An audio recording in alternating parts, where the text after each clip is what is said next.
Namaste. Welcome, friends. So I'll begin with a teaching story. And in this one, a master asks his disciples, why do we shout in anger? Why do people shout at each other when they're upset? And the disciples thought for a while, and one of them said, well, because we lose our calm and we shout for that. But why to shout when the other person is just next to you? Isn't it possible to speak to them with a soft voice? Why do you shout at a person when you're angry? And the disciples gave him some other answers, but none satisfied the master. So finally he explained, when two people are angry at each other, their hearts distance a lot. To cover that distance, they must shout to be able to hear each other. The angrier they are, the stronger they will have to shout to hear each other through the great distance. Then the master asked, what happens when two people fall in love? They don't shout at each other, but they talk softly. Why? It's because their hearts are very close. The distance between them is very small. They can speak softly because they can listen and hear. I really like this story. It really resonates, and perhaps you can feel it, that when our hearts are close, when we're feeling connected, we can speak softly, we can listen deeply. And here we are in our current really stressed world, and people's hearts are distanced, and we know this. So there's a lot of anger and shouting and aggression. It's really the mark of the time, a time with strongmen leaders and opposing sides and shouting through social media. And in our personal life, the more we're anxious, the more our hearts are distanced, we're not really able to communicate in authentic ways, and we're not able to listen and hear. So in my own life, listening is an ongoing practice, because my heart can get tighter and not so present. And I dedicate to it because it works. It really does bring my heart closer to others when I'm more consciously listening. But it's not so easy. I mean, we all have deep conditioning to get distracted. I watch myself plan what I want to say, or have an agenda in a conversation, or feel like there's something else I'd rather be doing and only be half there. So putting it all down and simply listening with a full presence, it takes practice and it takes intentionality. One friend in our meditation community said, empathetic listening is the hardest thing I've ever practiced. And I've practiced loom weaving, classical piano, tatting, and baton twirling. Impressive. And when we do cultivate listening, it's such a gift. Another friend shared, whenever I'm having a tough time and venting to a friend of mine, she always asks if I want her opinion or if I want her to be a heart with ears. I always appreciate that, a heart with ears. So, friends, it's in this spirit that I've chosen a favorite from the archives. This is a two-part series that is on conscious listening. And in it, we'll explore what really keeps us from listening well. And then 3 basic steps on cultivating the capacity for deep listening, along with practical guidelines on working with all the challenges that come up. I hope, it's my prayer, that we all dedicate to listening more fully. It's truly a pathway for bringing our hearts closer together, and it's so much what's needed in our world. Thank you. I'd like to begin with a story. A couple had 2 young boys, aged 6 and 8, and they were real terrors in the sense that they never listened to anything their parents said, and they wreaked havoc all the time. And the parents finally threw up their arms in dismay and decided that they would get in touch with a clergyman in town who had a reputation of having a strong and steady hand with young people who weren't really listening to their parents. So he agreed to speak with the boys, but he said the one rule was he wanted to speak with them individually. So the 8-year-old went first, and the clergyman sat him down in front of him, and he asked him very sternly, "Where is God?" And the boy didn't make a response, so the pastor raised his voice and said even more sternly, "Where is God?" And again, the boys kind of like didn't know what to say. So even louder now with his finger in the boy's face, where is God? At that point, the boy bolted from the room, ran directly home, slammed the door, locked himself in the closet. His older brother follows him in and says, well, what happened? And the younger brother said, we're in big trouble this time. God is missing and they think we did it.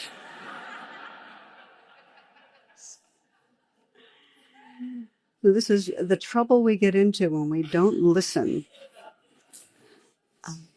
which is our theme. We'll be doing this week and next week on listening, because whether it has to do with listening inwardly to our own life, to our loneliness and our fears and our sorrows, our listening to each other, our listening to our earth, listening to the mystery. We can't be intimate with our world if we don't know how to listen. And so I want to invite you to really think of listening in the broadest sense. And if you weren't here and for our meditation tonight, you'll find it. It was recorded, and it's a meditation a bit on the power of listening.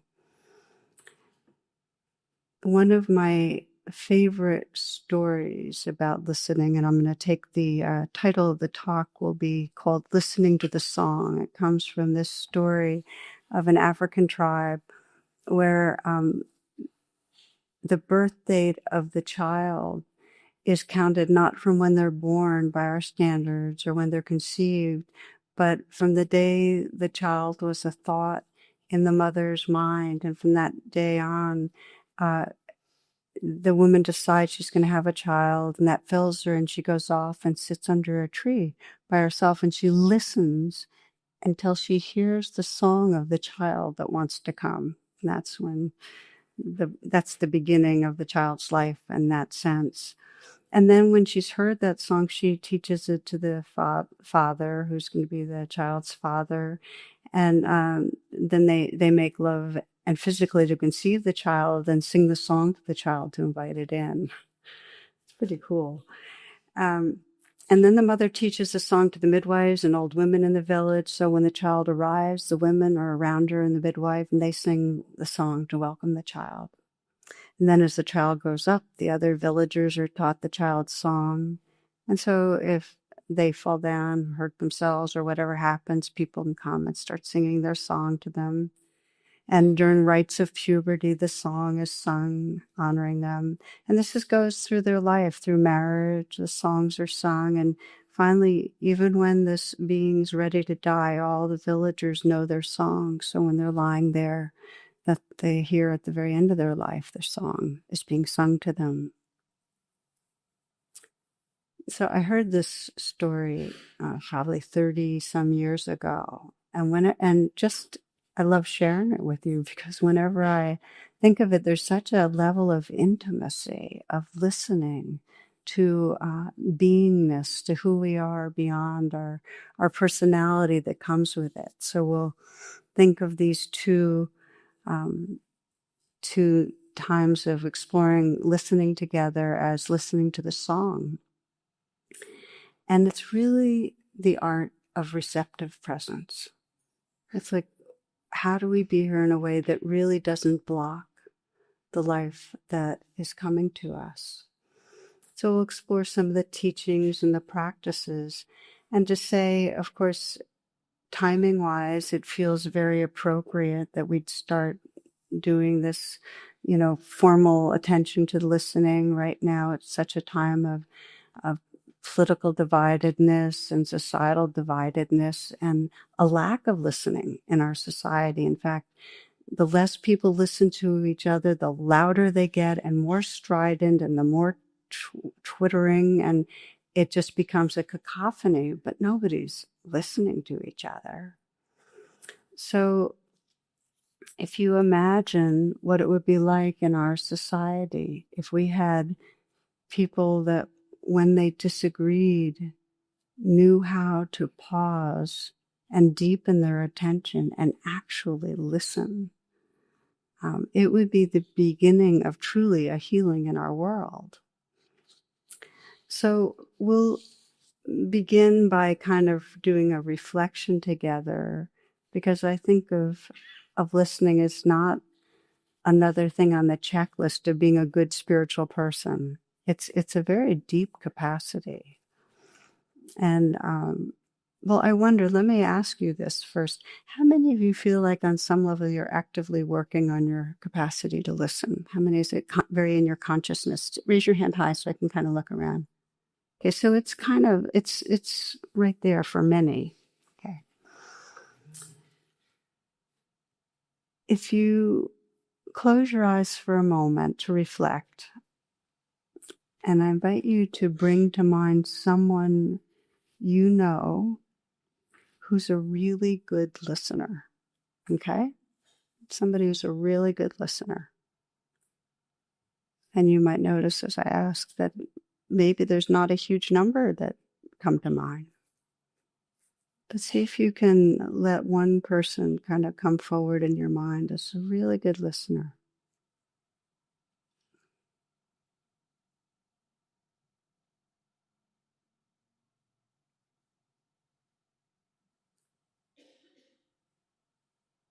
And see if you can sense, so what are the qualities of that person's heart and mind that really make them good at listening?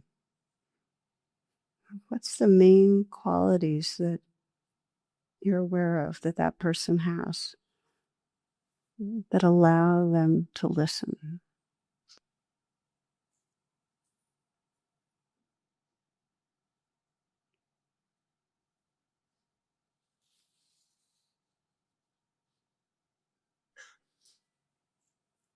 And you can keep on reflecting and open your eyes when you'd like, but I'd like to hear just a little bit from the room, like what are the qualities? If you could just name a word, and if you raise your hand, I'll point, and please speak loudly. Empathy. Yeah. Gentleness. Curious. Generous. Care. Patient. Compassion. Focus. Exactly. Yep. Yeah. Presence. No judgment. So, by the way, this is beautiful because it is that weave. And when you let yourself consider that weave, these are all dimensions of a receptive presence. This kind of openness and not judging and compassion and empathy, the qualities that are there. And these are the qualities in terms of spiritual archetypes of the bodhisattva of compassion in Buddhism, and every tradition has some expression. But in the Buddhist tradition, Kuan Yin, or the bodhisattva of compassion, a bodhisattva is an awakening being, listens to the cries of suffering from all over the world. And as it said, that in that listening, there's kind of a shattering open so that into tens of thousands of parts to respond to the world from that care. But the beginning is this incredible presence that is utterly receptive to what's going on around. And so this is what we try to cultivate. And we'll explore what stops us and how we build it. But first, a little bit of the research on it and so on, which is always so interesting, which starts by saying that 85% of what we know through listening. And then we go on to say, but 75% of the time, we're distracted, preoccupied, or forgetful, or worse. We're in reaction in some way. So we're just 75% of the time. After listening, the average person recalls 50% of what has been said, and then 1 hour later, 20%. And the bottom line is that on an average, the average person listens at only 25% efficiency. How many of you were just listening to those statistics? I'm going to test you now. No. So The only thing we really need to know is that listening requires us to be here now. And most of the time we're not. We're in some form of a trance. An elderly man was wondering if his wife had a hearing problem, so one night he stood behind her while she was sitting in her lounge chair. He spoke softly to her. "Honey, can you hear me?" No response. He moved a little closer and said, "Honey, can you hear me?" Still no response. Finally, he moved right behind her and said, "Honey, can you hear me?" And she replied for the third time, "Yes."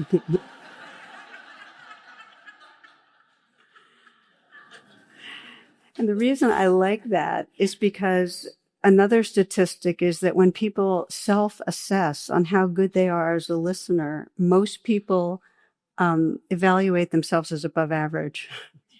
So this is really funny. You know how one anonymous person says we have 2 ears and one mouth, but it doesn't seem to help. You know, we still don't listen, and it's getting worse. And we all know why, right? Technology. In some ways, technology, it impacts our brain in all sorts of different ways. It's such a dramatic change in how information comes to us. And one of the ways is that we get a lot more information poured into us. So we're processing and filtering huge amounts of information, way more than ever before in the history of humans. But we're not doing it in a deep, absorbent way. And so the more plugged we are to the internet, the more we're in front of a screen, the less capacity to concentrate. One person said focus. We cannot concentrate, we can't stay with, and we can't absorb so well. And there's a lot of research on the relationship between screen time and ADHD and other attentional difficulties.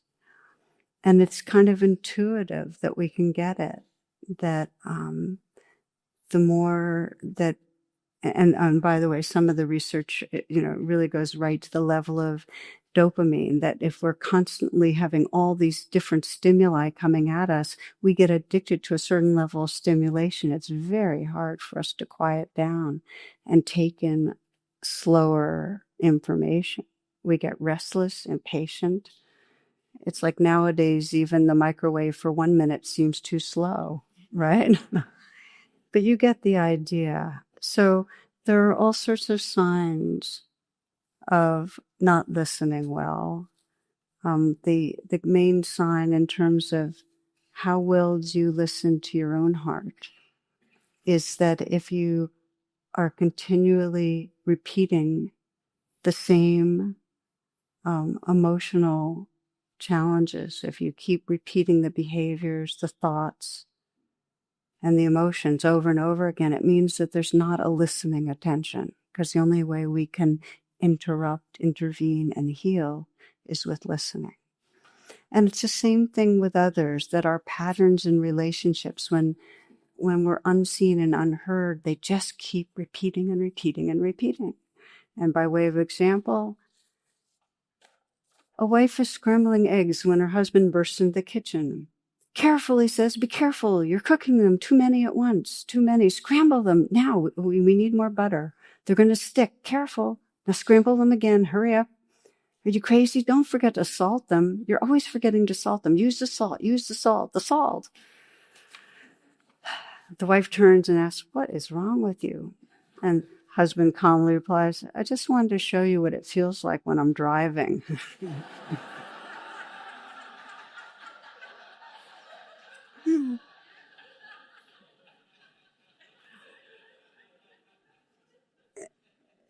So we have repeating patterns, and then this is the kind of the lighthearted end of it.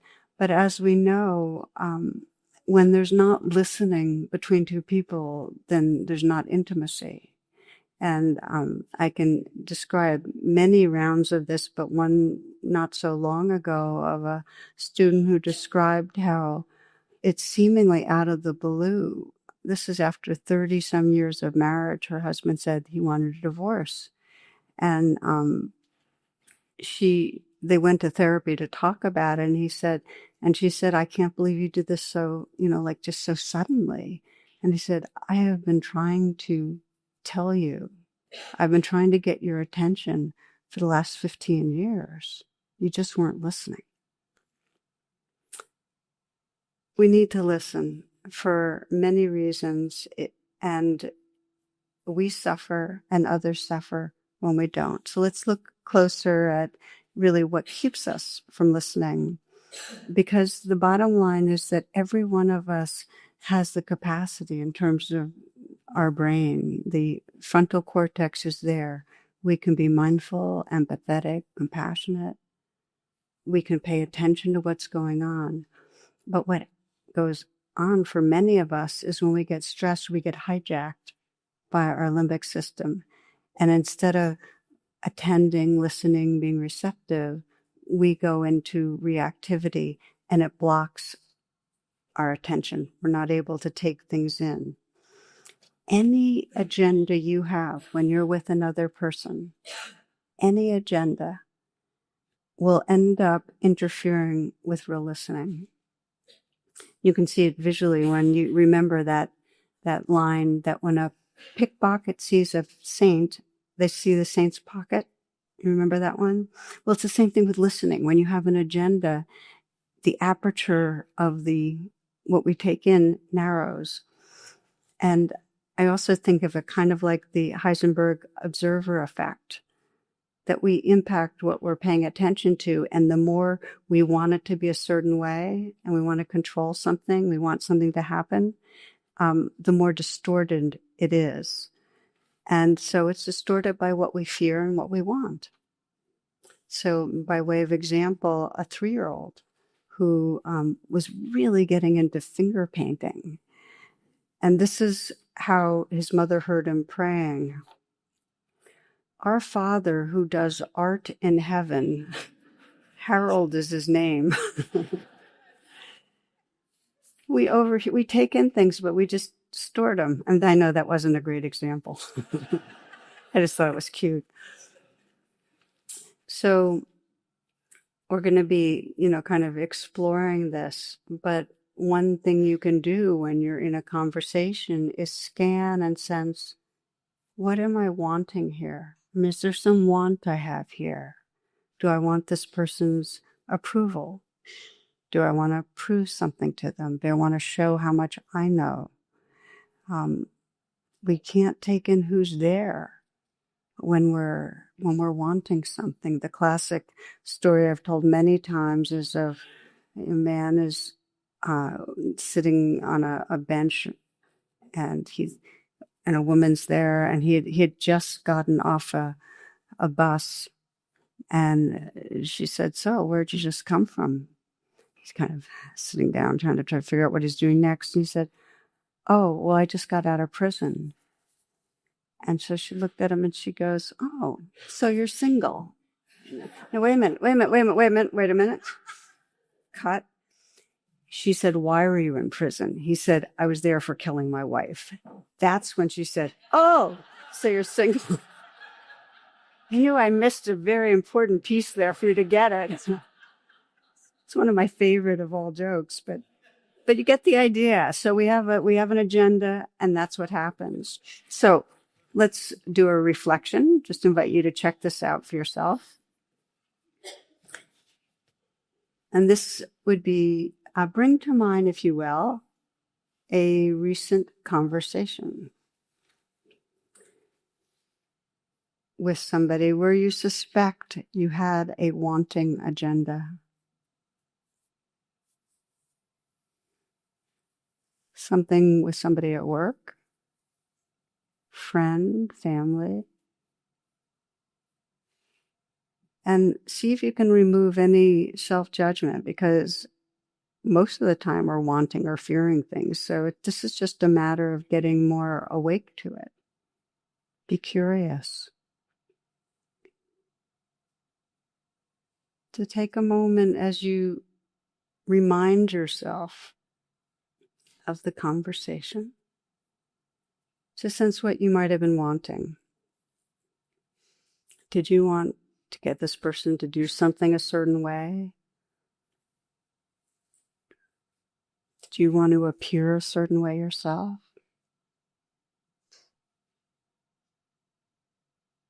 Often we want approval, affection. Sometimes we want a real favor.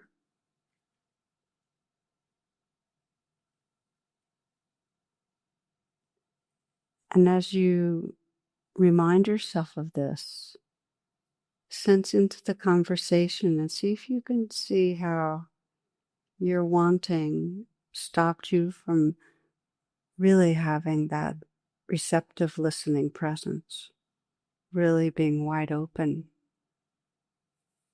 to take in another being.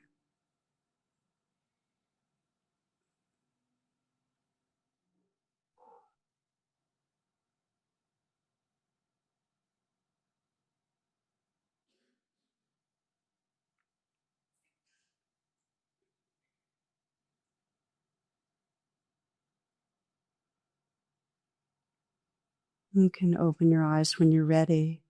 Now, sometimes our agenda has nothing to do with the other person. Sometimes what we're wanting when we're talking with somebody is to be doing something else. Okay, it doesn't have anything to do with them. We're wanting to get back to work or to be with somebody else or to have something to eat or whatever it is. William James, this is about 120 years ago, described that we live in this ceaseless frenzy, always thinking we should be doing something else. Can you guys relate to that? Always thinking in some way whatever we're doing is on its way to something else. And that's one of the wants, that restlessness and wanting to be doing something else that actually keeps us from fully being here. Okay, so there's the wanting agendas. Then the other thing that keeps us from fully listening is when we're in a conversation and there's fear. We're afraid of how that person's going to judge us in some way. We're afraid that they're going to try to take something from us or take our time or in some way hurt us. There's a cartoon I saw that had the caption was 4 words that will make men run for the hells. We need to talk, right? So it's what is the fear there that can sometimes keep us from really listening? We know with children, if we're angry at a child and our anger is coming out at them, it's not like they're going to be able to listen to what we're really trying to say to them. And we know ourselves when we're feeling criticized. How open can we be to really listening? We tense against it.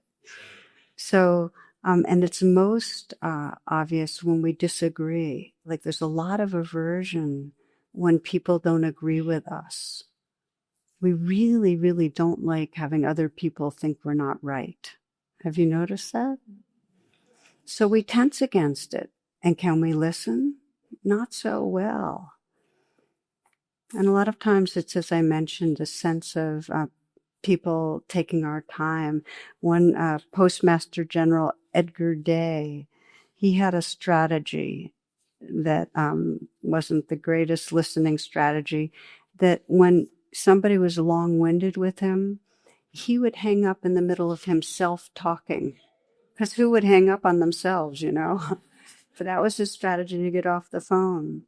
And author Carol Mateo writes, the dying process begins the minute you are born, but it accelerates during dinner parties. So you get the idea that when we have that sense of not enough time, okay, our sense of in some way aversion or dislike or fear, we don't take so much in. And you might close your eyes and reflect on this too. This is the second reflection. So again, to bring up a recent conversation. And in this case, where there might have been some aversion, you might have been bored or intimidated or anxious about something going on, or maybe it was anxious about something unrelated to the person. But just notice what happens when you when there's that kind of limbic hijack and there's anxiety or boredom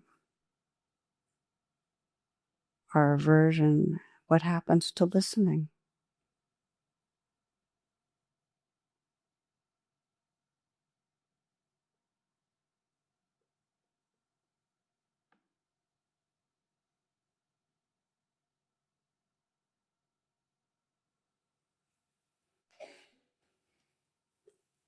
Now, there's one fear that I'd like to mention that's even more basic than the ones I've named, and that's the fear of not being here.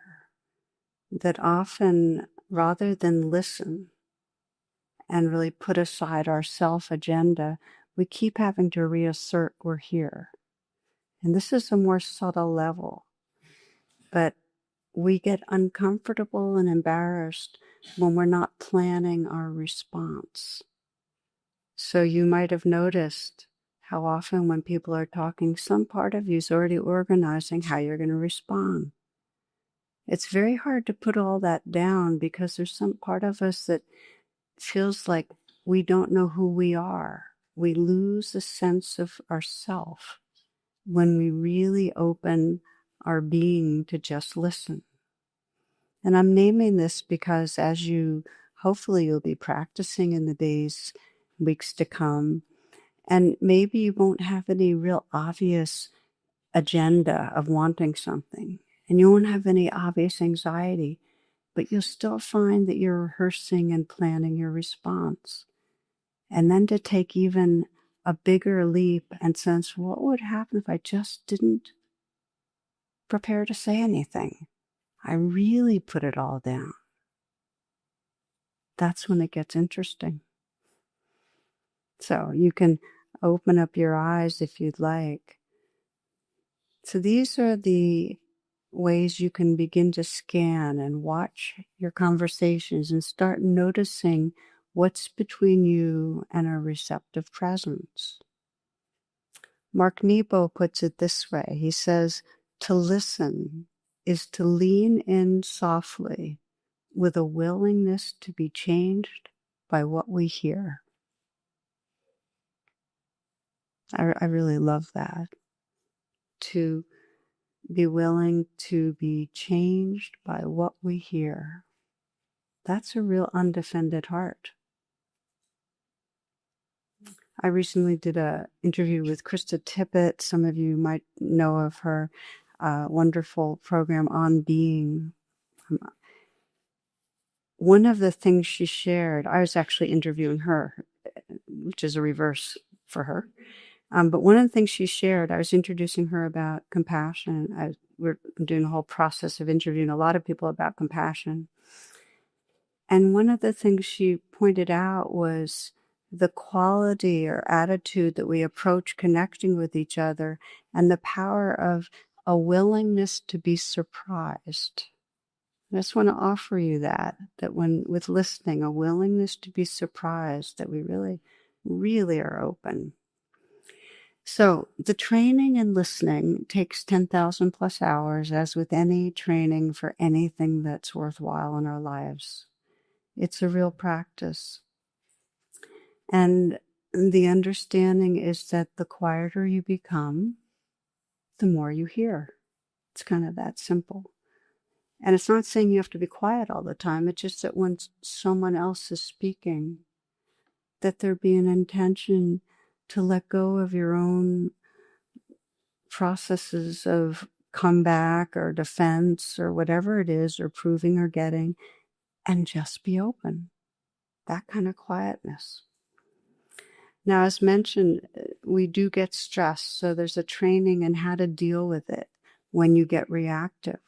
And the first step, and I'm going to walk you through it with an example. But the first step of this kind of training is setting your intention. And I'm going to invite each of you at the end to choose somebody that you want to actually explore deepening a listening presence with. And we all have somebody in our life that's like a good person to practice with, safe enough. So the first step is having the intention. And the intention really is towards understanding and connection. We're listening for the sake of really understanding, really, who are you? Or what is it that you really want to communicate? What's going on for you? What's your life like? Understanding and connection. So that's the first step, is just to have the intention that you're going to be showing up in that way. The second step is an inner listening, so that when you're with the person, you're aware, oh, there's an agenda, or there's a reaction. Oh, I'm wanting something. Oh, I'm feeling hurt, or I'm feeling confused. So you're aware of what's going on inside, an inner listening. And then the third is offering what St. Benedict calls the ears of the heart, to listening to the other, listening with our heart. So I'll give you an example of somebody who was practicing these steps, and talk a little bit more, and then we'll practice together as a way to close. And this is a woman who had done some training in deep listening, and she knew she was going to be coming back to where her mother lived to do a professional training for her work. And so she decided her mother would be the person she was going to do deep listening with. And so she made arrangements to stay with her mom for 10 days. This is the longest visit since she had left college, so this was a really big deal. Now, her mother was a well-known writer, very wealthy, successful, brilliant, and narcissistic woman. And all who knew her would kiddingly refer to her as the center of the known universe. And her mother treated everybody as kind of orbiting satellites. And she loved to have audiences to regale her with her stories. She was a great storyteller. Her other daughter, who also lived on the other coast, never spent time with her, because as much as she was entertaining for people close in her family, it wasn't always such a great experience as you could imagine. So this woman, Kate, went to stay with her mother, and she knew it was going to be hard, because her mother was, so self-centered, and it also brought up a lot of stuff like, I don't have a mother who really can pay attention or care about me. But anyway, during their time together, she really practiced listening. And what she did was she would feel resistance and judgment and resentment and unimportant. And she took the time, whenever that would came up, she'd bring mindfulness to her own experience. And at times when she wasn't with her mother, she'd bring some real kindness to feeling, I just don't matter, those kind of feelings. So she really did do that U-turn and do inner listening. And when she was able to do that, the more she was able to do that as a couple of days went by, the more she was able to actually be there and start really paying attention to her mother with that kind of inner inquiry of, what's it like for you? She said at first it was hard. She had a panicky sensation. She said, like I would drown if I didn't get away. Because that's what it can feel like when people are really narcissistic and talking a lot. And she said, and if I didn't find find a way to get some of my own space, it'd be suffocating. She takes up so much room. But she found ways to keep a sense of humor about it and keep taking care of herself on the sidelines. And then she started coaching herself. And I'm going to come back to this because it really helps to coach yourself when you're listening. And she would say, now what is happening? My mother is talking. I am quiet. There is time. There's endless time. I hear it. I hear every word. And what is beyond the word? I hear who she is. Those are the kind of coaching messages. And she said it got easier to listen and hear what was behind the words. And this is the deal, that people speak, and there's something behind the words that really wants to be heard. So she began to hear behind the words desperation, as if her mother was saying over and over again, I'm here and I matter. I'm here and I matter. That's what her mother was saying. And as she took in her mother's pain, it helped her soften her own heart and through her own presence, she kept communicating, I'm here, you're here, and you matter to me. I'm right here. Her mom started to relax. And Kate knew this because there were longer pauses between the stories and the commentary. Her mother sat back in her chair more. She looked out the window. She slowed down. She seemed more reflective. Several days before she was going to leave, her mom began to tell her that she felt alone and unappreciated. And Kate responded in this really sincere, gentle way. She said, Mom, it's because you don't listen to people. Now, her mother froze, but she didn't get defensive because Kate had been so truly present. She'd become a safe person, a trustworthy person.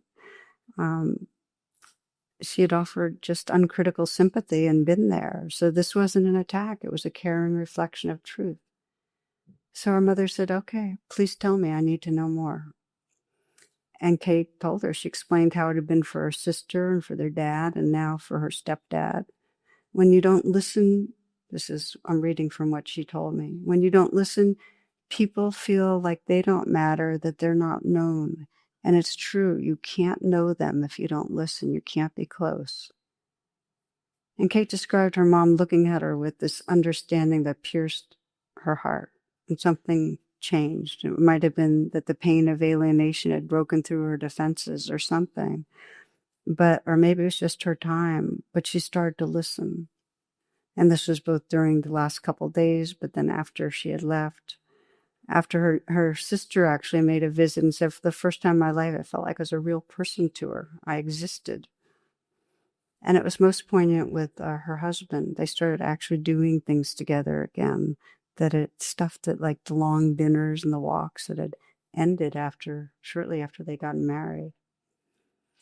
So Kate's mom was no longer speaking to demand the world's attention. And she was beginning to connect. I'm sharing this story partly because it was a tough one. And even though there was a big change, things went back and forth and so on. But for Kate, it was such a wake up of the potential when you really offer a deep attention to someone else, how much they can change.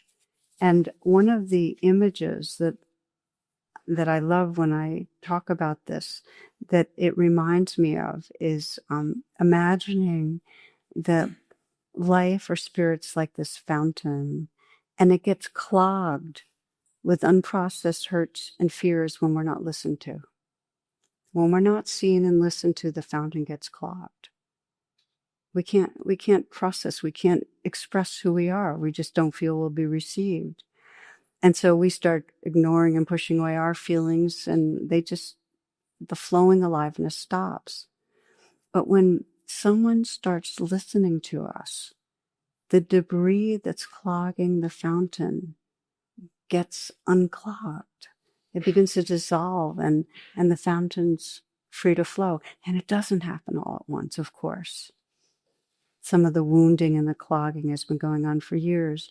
But that's the gift we give to each other, is that when we hold a presence for somebody without judgment, as one person named is so important, empathetic presence, it makes it possible for some of that debris to unclog, and for that person who the real spirit and soul is to come through, that natural vitality.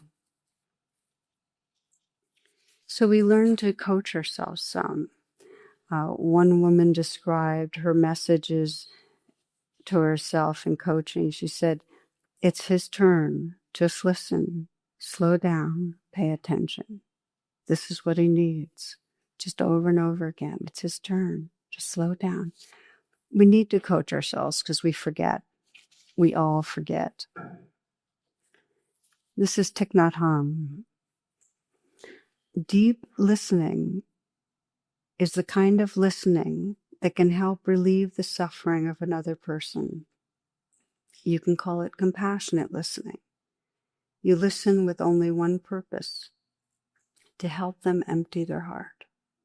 Even if they say things that are full of wrong perceptions, full of bitterness, you're still capable of continuing to listen with compassion, because you know that listening like that, you give that person a chance to suffer less. If you want to help them correct their perception, you wait for another time. For now, you don't interrupt. You don't argue. If you do, they lose their chance. You just listen with compassion and help them suffer less. 1 hour like that can bring transformation and healing.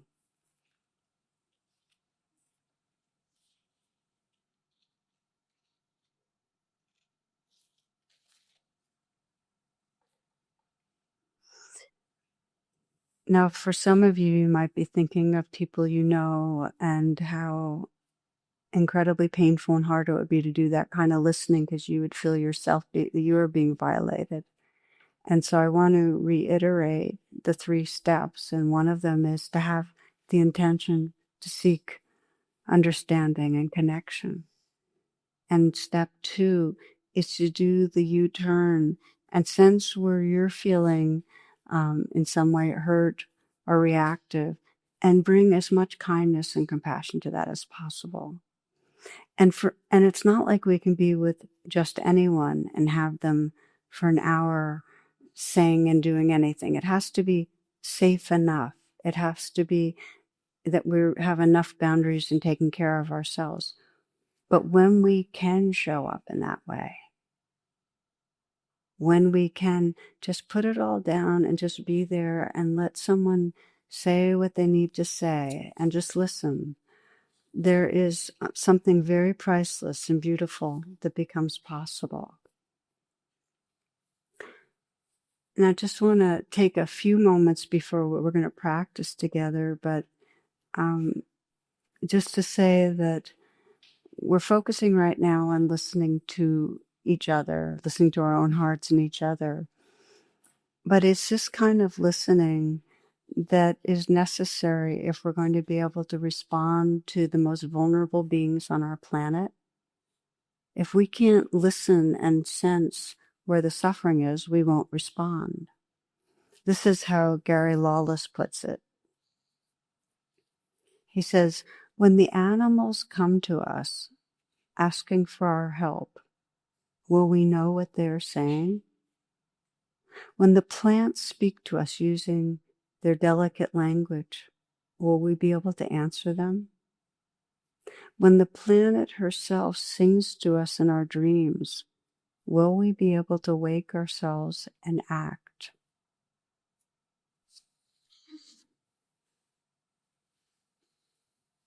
Listening to the song.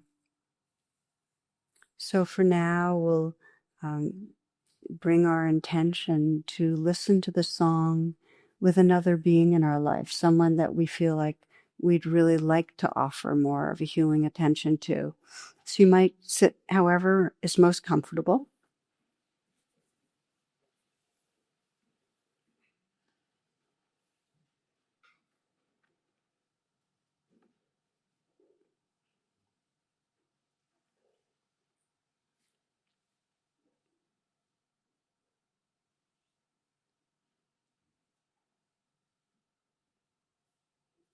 And let this person come to mind that you'd like to explore practicing deep listening with.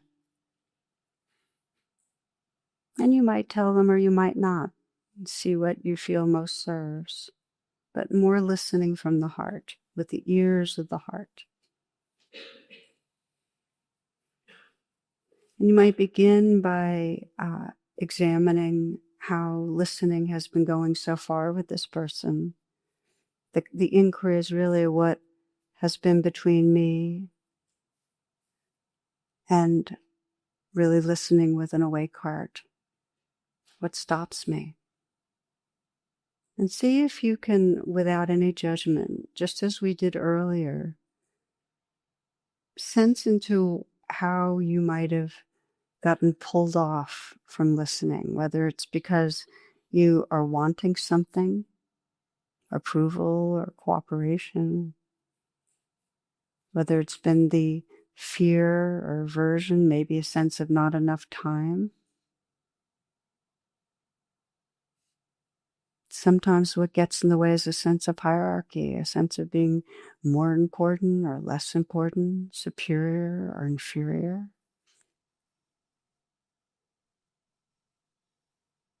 Sometimes it's that subtle level of needing to assert ourselves, just to feel that we're there.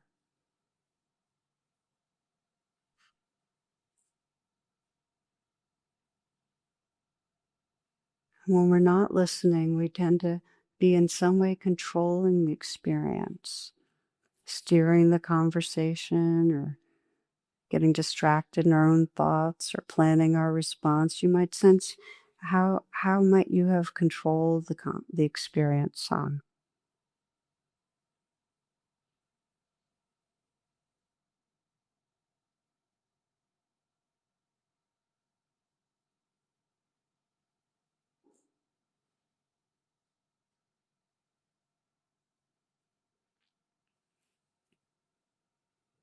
And sense your intention, what makes this important to you.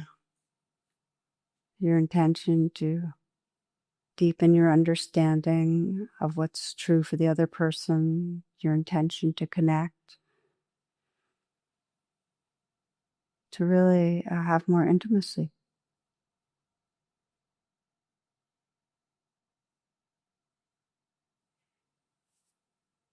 And for some, you might sense this as the Bodhisattva's intention to really be present with an open, undefended heart.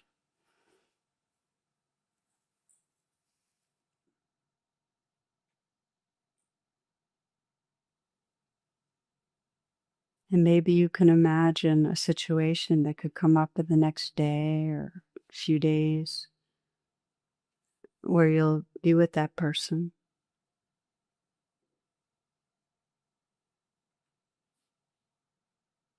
And imagine before moving into the situation having some sort of an anchor, maybe your body or your breath, so you can kind of stay present as you're with them.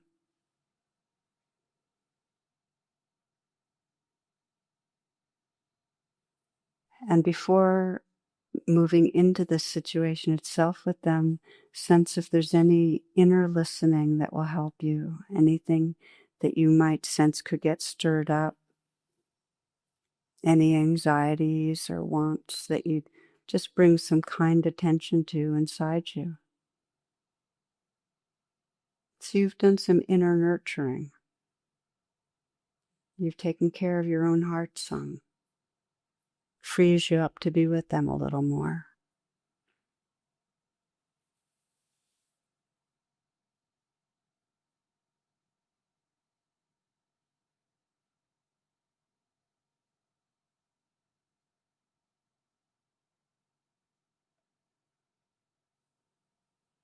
And then imagine moving into the situation with them and being with them and them speaking. And you with your intention to listen with an undefended heart. And perhaps maybe some coaching, some inner coaching that will help you to stay right there. Like simply, there's time. And what's behind the words?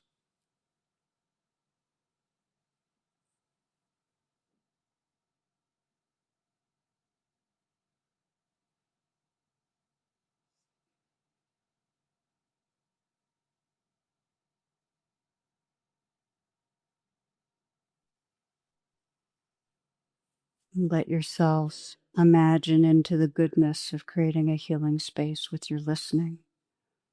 The goodness for them, the goodness for you. The sense of we that emerges when there's a listening presence.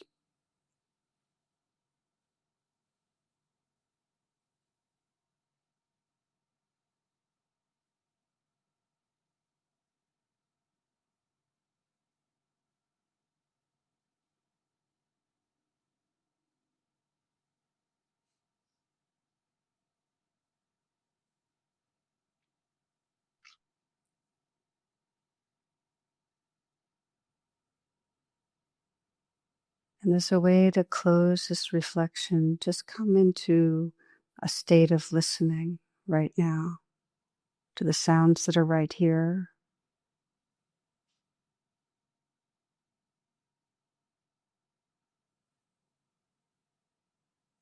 Let there be an inner quietness so you can relax back. Just be the silence that's listening.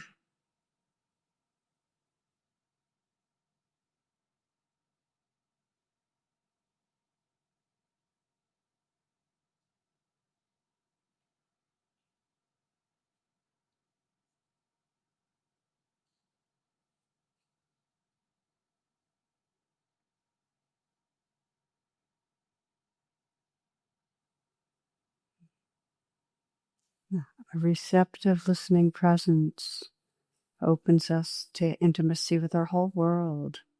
We can hear that a bit in this closing poem called Birch by Anne Emerson.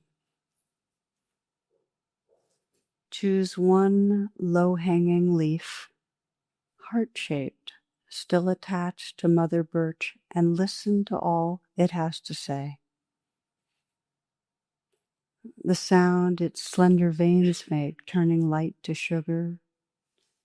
The excitation of wind.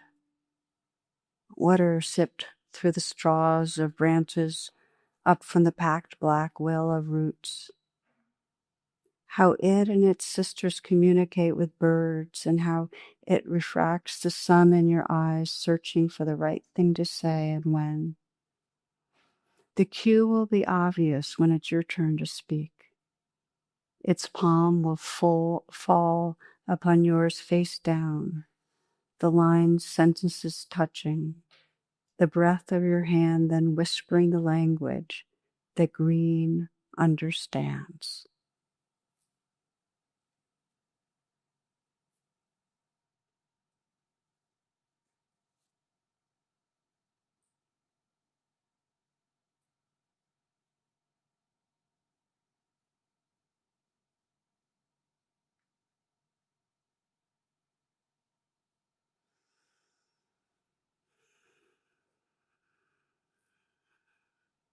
Thank you for your listening presence. Namaste.